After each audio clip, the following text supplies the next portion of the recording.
What did you try and found out it's not for you? Meth. Worst experience I've ever had in my life. So glad I wasn't one of the ones that get hooked on that shit. Being a teacher. I love the teaching. I hate being a teacher.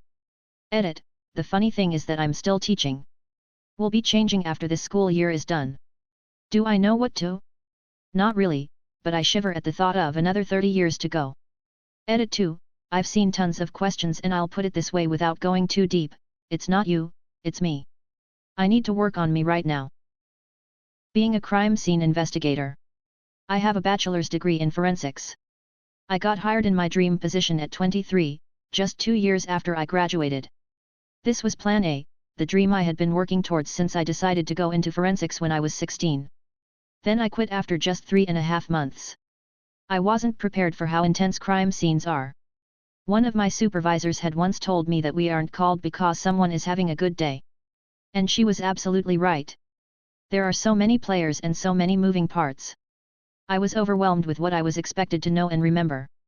I could have gotten over that aspect, but the emotional and mental intensity of a scene would paralyze me. Most death investigation crime scenes we were called to were suicides, homicides, and drug overdoses. Almost never had someone died peacefully surrounded by people they loved. It was always violent and lonely. I had a tendency to think about a person's last moments that led up to why we were there, and I would be overcome with emotion. I had panic attacks at multiple scenes. I would always get the work done, but it took such a toll. One day at a burglary scene, I broke down and told my trainer that I don't think I could do this job. She took over the scene while I went to the van and cried on the phone to my mom. I quit the next week. I finished up any open cases I had and threw in the towel. I couldn't do it. It took a long time for me to be okay with that decision. I knew if I stayed that job it would have killed me. I was praised for realizing early on that this wasn't the job for me and getting out, but I felt like such a failure. I also felt the degree I got from university was now useless and that I had wasted thousands of dollars for nothing. I'm very lucky to have a support system who love me and care for me. I wouldn't have made it through this decision without them. It would have eaten me alive. I'm about 1.5 years removed from when I quit, and I still sometimes struggle. I'm in a new position now where I work closely with the crime scene investigators I worked with, and I'm much happier. Edit, the bit that reads, almost never had someone died peacefully surrounded by people they loved. It was always violent and lonely, was added for context and perspective for the reader. I knew I wasn't going to see peaceful deaths. And never once did I say that's what I expected.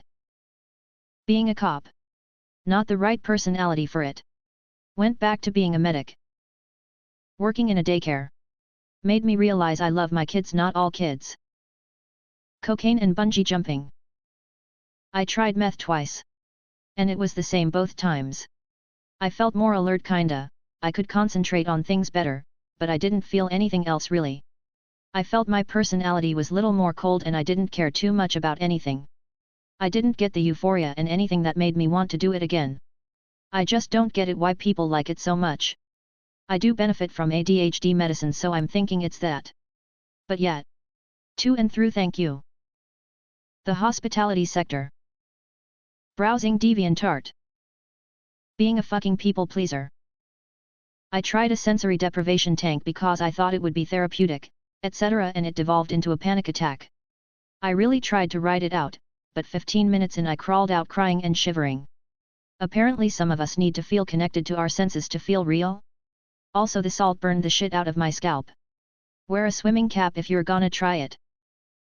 Office jobs. Meth. Casual hookups. A committed relationship is far less stressful and more satisfying. Edit, thank you for the gold, kind stranger. I wasn't expecting this to blow up. I guess I should elaborate further, but I think quite a few of you already have a solid idea as to why. I've got no issue with people that do find satisfaction from casual sex. For some it can even be liberating. Different strokes for different folks. But our society puts casual sex on a pedestal while also being contradictory and shaming the people who do frequently engage in it. It is what it is. Personally, engaging in the perpetual chase for finding partners that I will only meet for a few-hour romp and then have minimal or no contact at all results in lots of stress and mediocre sex. As an introvert, I found that it was far more satisfying to have a committed partner that knows me and whom I can get to know over time. Not having the specter of needing to perform well also makes the activity more relaxing. And I see you demi folk in comments here. Although I don't identify as such, I am dating a demi woman. We are both in our 30s and she has taught me a lot about non-sexual intimacy after nearly lifetime of mixed contradictory messages. Scuba. I love the water, I've been swimming since I was a tot. But the part of my brain that says breath, said no when I was underwater for any more than 10 minutes. I went out to do my qualification dive, made the swim to the buoy, and on the return trip I left the water and informed my instructor. He was there with another couple for their second checkout dive and so finished with them and we all went home. I wish I could have done it. He even told me I had a year to come back and try it again. I drove by his storefront every day on the way to and from work and was never once tempted to stop in. What does gender equality mean to you? This guy's got an essay due. People should be judged by their actions and choices, that's equality. Things like the sex you were born as, color of your skin, hair color, and where you are from are determined before you are even a conscious being. The nature of your birth is irrelevant, it is what you choose to do with the gift of life that determines who you are. There's a lot of big reasons, but hey, race a smaller reason I think about a lot. Gender equality means being able to enjoy the things I do for fun without my gender being used as low-hanging fruit for insults. Like, can we just stop picking at each other so goddamn much?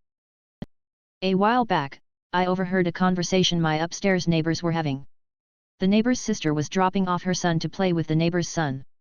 Neighbor's son asks why can't, female cousin, stay and play, too? Aunt replies because little boys and girls aren't supposed to play with each other. This was like 2015. Gender equality, in part, means we need to stop raising children to believe that men and women are fundamentally alien to one another. We have the same interests, the same emotions, the same cognition. Women and men can be friends.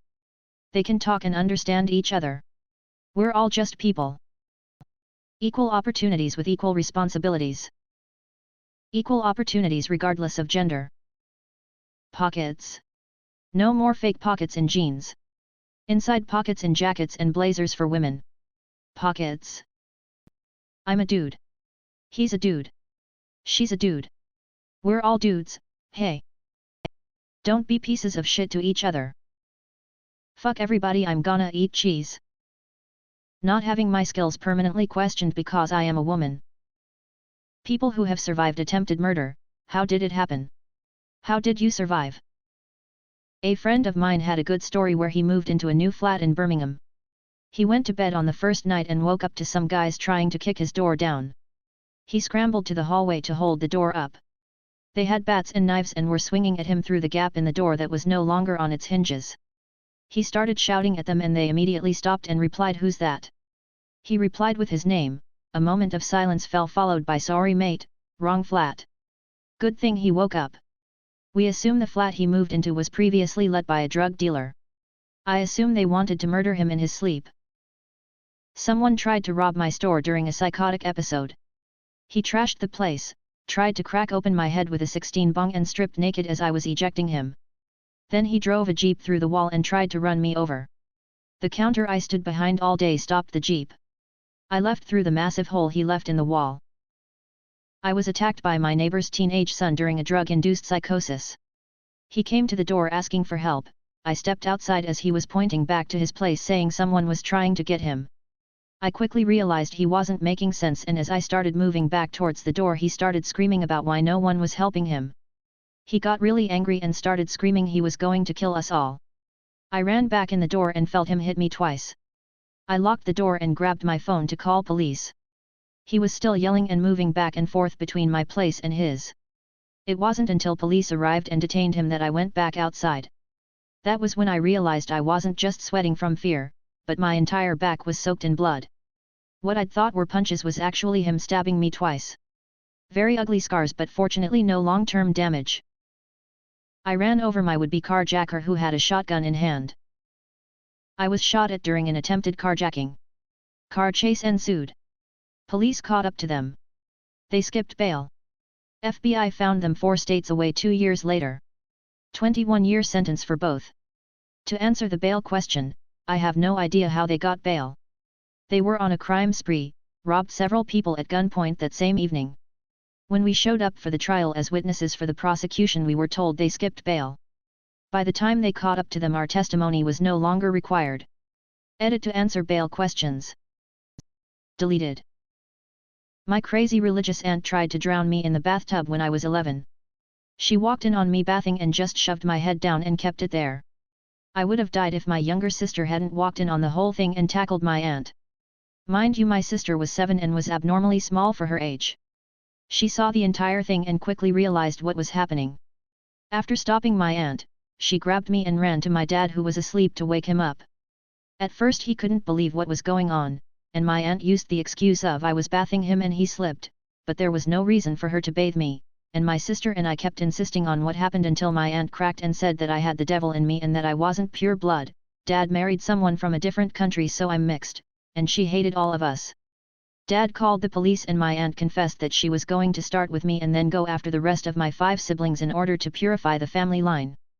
It's been 18 years and she's still locked up in the Coco house, and constantly saying that she's going to finish what she started. My ex, recently at the time, always was getting on me about teaching her to shoot. I never did. She grabbed my own gun out of storage while she was attacking me while she was blacked out drunk. She loaded it and pulled the slide back far enough to cock the striker, but not quite far back enough to chamber a round. She stuck it right on my face when she came back into the room and pulled the trigger. That was the greatest click I've ever heard. When I was 9, an older kid held me underwater at a public pool trying to drown me. I fought back best I could for what felt like forever. Ran out of air and started to black out, had the time to think, yep, this is it. My lungs at that point felt like they were on fire, and as I went unconscious, the last thing I remember is inhaling water. My older brother saw what was happening and got the guy off me and dragged me out of the pool. I came to coughing up water.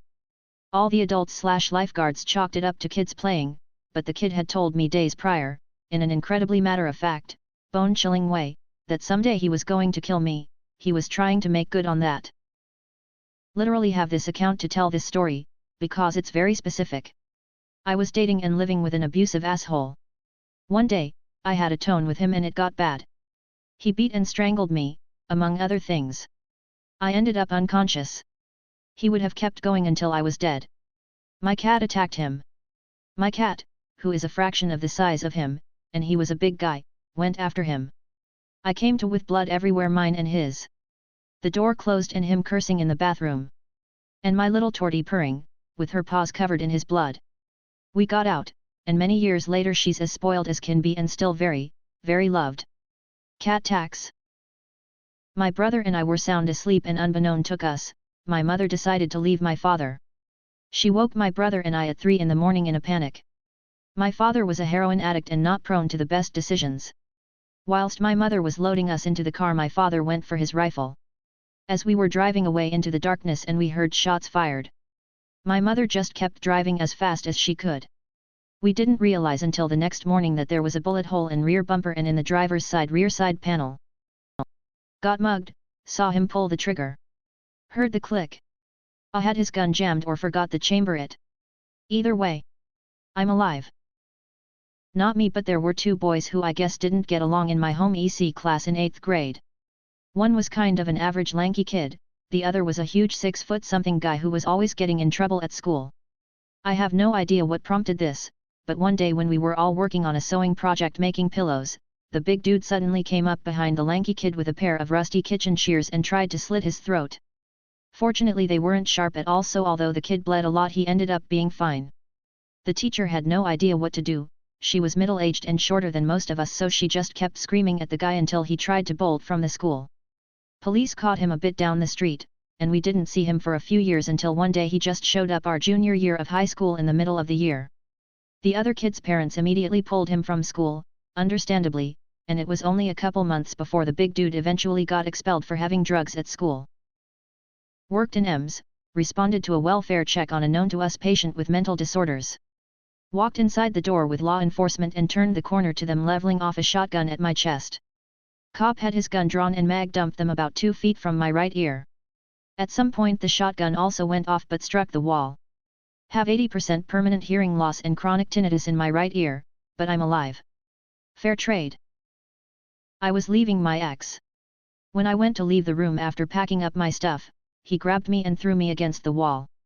I hit the wall, fell onto my hands and knees and he picked me up by my throat and started choking me. I had a moment of clarity and remembered he had a rugby injury and his nose was sensitive. So I punched him, broke that motherfucker's nose. He dropped me and I legged it.